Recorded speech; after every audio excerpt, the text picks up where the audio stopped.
So here's a scenario.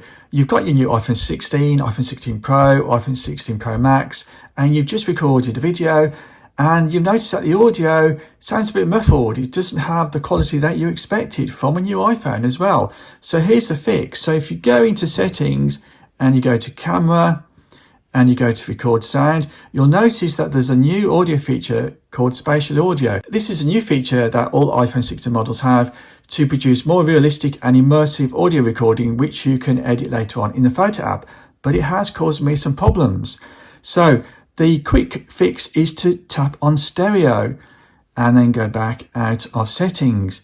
Now, if this doesn't fix your problem, you can try updating the iOS to the latest version. So if you go to settings again, come out to camera, go to general and go to software update, and then check that you've got the latest iOS version. I have here, because a new iPhone does have some niggling problems in the first few weeks and months, and Apple will be sending updates out to try and fix those issues. So I hope this video has helped you. If it has, please thumbs up, share and subscribe, and thanks for watching.